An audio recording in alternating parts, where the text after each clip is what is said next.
স্বাগতম ভারতের নির্ভরযোগ্য ও সময়োপযোগী সংবাদের ঠিকানা। রাজনীতি থেকে আন্তর্জাতিক অর্থনীতি থেকে ব্রেকিং নিউজ সবকিছু পাবেন এক জায়গায়।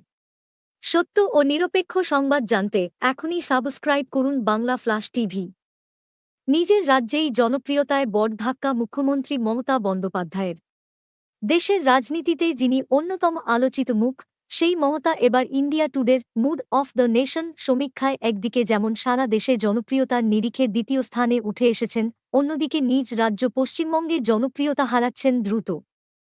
এই সমীক্ষার ফলাফল প্রকাশ্যে আসতেই রাজ্য রাজনীতিতে তুমুল শোরগোল শুরু হয়েছে। সমীক্ষা অনুযায়ী দেশের সবচেয়ে জনপ্রিয় মুখ্যমন্ত্রী হিসেবে শীর্ষে রয়েছেন উত্তরপ্রদেশের যোগী আদিত্যনাথ। তিনি একাই পেয়েছেন ৩৬% মানুষের সমর্থন। তার পরেই রয়েছেন পশ্চিমবঙ্গের মুখ্যমন্ত্রী মমতা বন্দ্যোপাধ্যায়, যার গ্রহণযোগ্যতা দাঁড়িয়েছে ১২.৫%। ফেব্রুয়ারি মাসের সমীক্ষায় এই সংখ্যা ছিল ১০.৬%।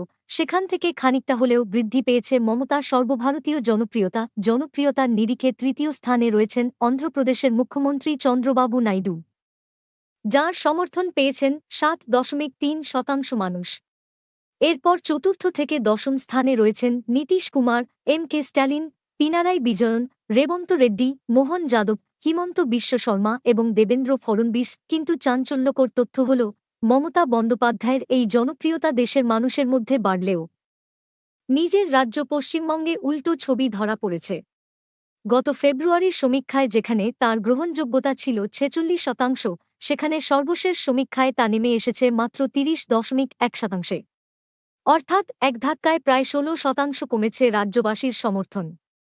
এই তথ্য প্রকাশ্যে আসতেই রাজনৈতিক মহলে নতুন করে জল্পনা শুরু হয়েছে, ঠিক কী কারণে রাজ্যের মানুষ মুখ্যমন্ত্রীর প্রতি সমর্থন কমাচ্ছেন।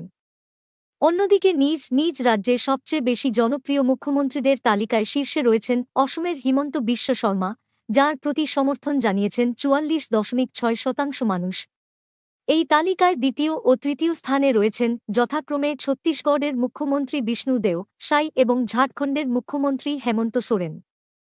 রাজনৈতিক বিশেষজ্ঞদের মতে, দেশের স্তরে মমতা বন্দ্যোপাধ্যায়ের গ্রহণযোগ্যতা বাড়লেও পশ্চিমবঙ্গে তাঁর জনপ্রিয়তা হ্রাস পাওয়া আগামী দিনে তৃণমূল কংগ্রেসের জন্য বড় চ্যালেঞ্জ হয়ে দাঁড়াতে পারে।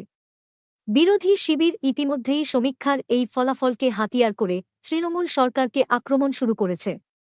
ফলে এই সমীক্ষার ফল রাজ্য রাজনীতির গতিপথে কী প্রভাব ফেলবে, সেটাই এখন সবচেয়ে বড় প্রশ্ন।